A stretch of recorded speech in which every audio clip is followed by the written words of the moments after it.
Welcome back to Our Community. Susie Thomas, having a great time visiting with Steve Beatty. You've seen him on the Food Network a couple of times. And congratulations, Chef of the Year. Tell us Oh about yeah. this. That's so cool. Tell Oh us about yeah. it, Steve. Yeah. So it was crazy because the previous year I had won Chef of the Year, but it was Industry Chef of the Year, and I really thought that was a great opportunity, and not to take anything from it, and in that same year, being on the Food Network and winning a championship, Yeah. I really at that point didn't really think that it could be much more to achieve Yes. um, that would really like kind of make me just have to lose my breath, so to speak. And I never forget, when I got the email, from the American Culinary Federation saying that you have been nominated and accepted as Professional Chef of the Year. I really didn't like. I was like, what does that actually mean? And when they says that the Akron Canton chapter has looked at you and they're going to do a dinner in your honor, and and people are going to come out and they're going to celebrate this time with you. I was like I said, I was completely taken back. I was completely blown away that the culinary industry as a whole has been watching and seeing what I was doing and following my activity in the community as far as giving back. And it says, wow, you deserve this honor. So it was probably a very emotional thing. At the same time, I had lost my father, and Yes. that was the last honor that he had attended was my previous Chef of the Year dinner. And so it was a very emotional time, and it meant so much more to me, to be able to honor his legacy with that award. Oh, my, yes. Talk about that night. Well, what did that mean to you? And what was the process that led to that evening? Oh my, that evening was like I said, it was highly emotional, and Mm, you sit there and amongst seasoned chefs, and some of the best in our area, and some of the best chefs in our community, once again, who are at the top of their game, and you see them out of respect, honor you and lift you up and say, yeah. not in a very arrogant or pompous way, but out of respect. And they say, you know what, we are grateful to have you amongst us. Wow. And so let's celebrate your achievements. Mm, And no ego, and it's all about having a great time. And once again, and just giving honor where honor is due. And so it was hard for me as a person out of humility to take such a heavy, just being exalted like yeah. that. But sometimes, when it says, your gift will make room for you and bring you before mighty men. Yeah. It's just sometimes one of the side effects of God's grace and His mercy. And it's sometimes whether you like it or not, these are just great things to happen. What's great is watching you model the way we all should receive those kinds of things when they come along with such humility and giving God the glory and giving credit where credit is due and thanking all the people that helped you get there along the way. Such a great modeling of here's how to receive award, and what a awesome looking medal they hung around your neck, huh? It was funny. I had never seen the medal before, like up close. I've seen pictures of it. Mm-hmm. But, when I got up there, it was just, I could all think about is my son Seth, because my son Seth always wears any medal that I get. Oh, And fun. the first thing I thought about was like, oh, he's going to have a good time with this one. But, it's funny because I don't know what to do with it. I haven't hung it up in the house. I Yeah. haven't done anything with it. It's there. And so I haven't quite figured out how to put it in its proper place, because at the end of the day, it was one of those things that I dedicated to Pops, in his Yeah. passing, is that I Yes. got to find a cool way to honor his legacy with it. Yes. Maybe in a cool shadow box, one of those neat framed things, something that can go on the mantle, something cool like that. But Yeah, what? but Yeah, go Susie, ahead. here's the funny thing. If you come to the house, which I think you should sometime, Okay, it's a deal. I don't have any awards like up on shelves in my house. Like you don't see any medals, you don't see any trophies or anything. Yeah, you need a And room. We need to build on an addition. I know I got to do something with it. Yes. Lana, she's always on that with me because I don't have anything like displayed. Oh my goodness. Oh, but that's so fun. And you mentioned Seth, your son. What does he think? What do they think about Dad getting Chef of the Year? Do you cook at home? Man, unfortunately with the schedule, it's kind of hard to cook at home, Mm-hmm. but, anytime he goes to school, he makes sure that the teacher and his fellow classmates know who his dad is. Oh, isn't And that so he fun? gives me in a little bit of trouble because he lets me know that the food isn't good or if it's really good or whatever. And he goes, my dad's chef of the year. I'm like, okay, thanks, stop it. And I think of your precious wife, Lynette, and Hmm. what in the world to have your husband be chef of the year? There's no pressure there to have dinner on the table, I mean, how did she receive this news, and what kind of a cook is she?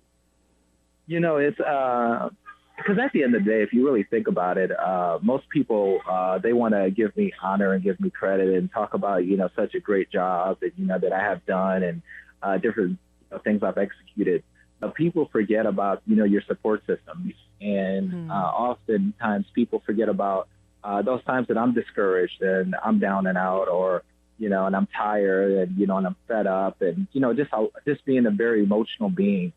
And that sometimes she has that quiet, still voice to remind me of who I am and what my purpose is. And she's the one who has to sacrifice a lot, with having 3 kids and having to sometimes singly be a single mother, because I'm gone and my schedule is just that demanding. So people forget about your support system and everyone around you who have supported you throughout your career and just help you get to where you are. So she's very excited, but very fearful at the same time because she's like, what's next? You're going to be on an Olympic team or something? Like, what's going to pull you away next time? That's right.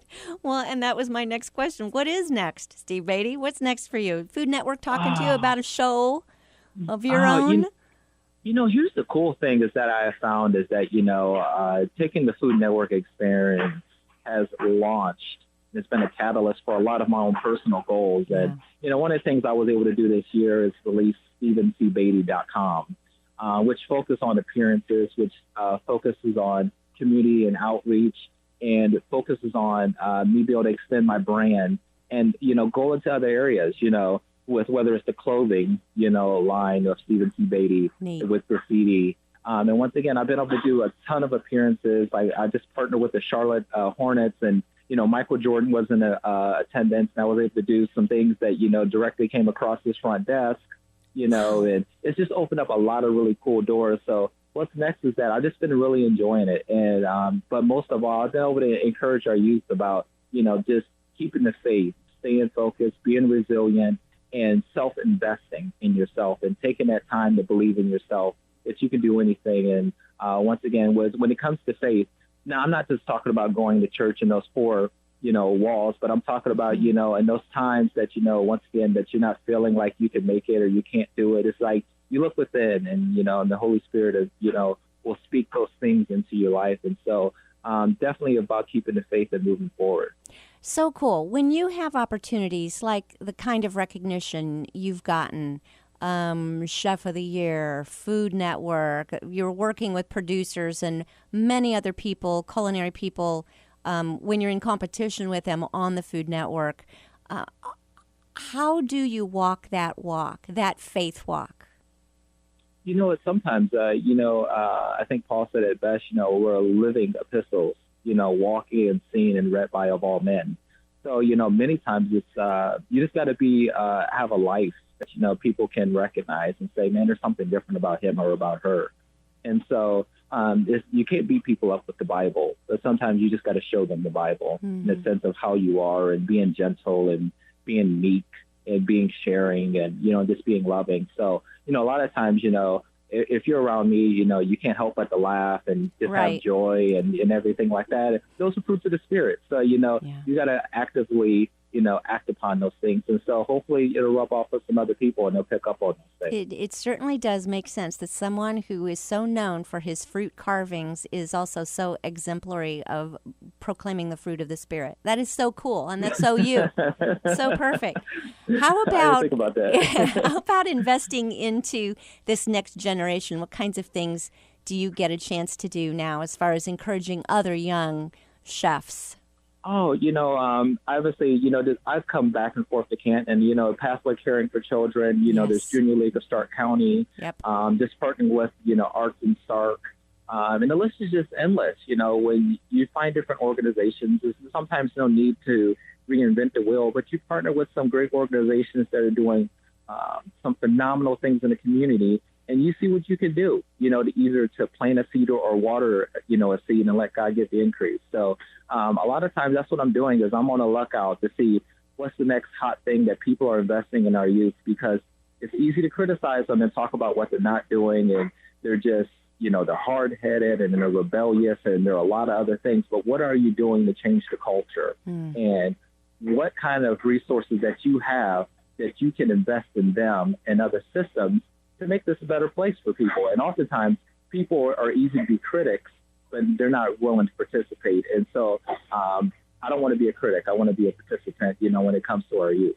Just listening to you talk, I'm thinking of how neat is cooking to be able to experience that, because there's just immediate gratification. You're experiencing success, and most of the time, and you've got something really fun at the end that you can enjoy eating when you're done with it. What a great way to instruct and encourage young people that have that little knack. Before I let you go, I've got to ask, I would be remiss if I didn't ask, if you would be willing to share with us, what's your favorite recipe? What's really great to make? Because I need an idea for tonight. Oh my God! You know what? Here's the funny thing is that as I've gotten older, and I'm knocking on 40, is that I know, right? I know, right? I've taken a different take on, what does it mean to enjoy food and not have to sacrifice. So one of the things I've been on are like ancient grains and farro and kumat and barley and different grains like that. And I've been all about it. And be able to substitute those for just plain white rice and, and put those in place and make pilaf and make stir fries with them. So oftentimes people go talk about healthy eating and they think it has to be bland and not exciting. But if you could just do some change outs and once again and use, red berry or something like that instead of rice with a stir fry, you can get some plant-based proteins and some healthier, additives to your diet and to dishes without actually having, quote unquote, to go looking for, ways to be healthy. So just make some small changes. So definitely that's my advice is that, take away some of those plain, things that really don't have any nutritional value and add some great things, that can add some flavor and keep you healthy and keep you around here a lot longer so we could do some interviews. Great tip from the Chef of the Year.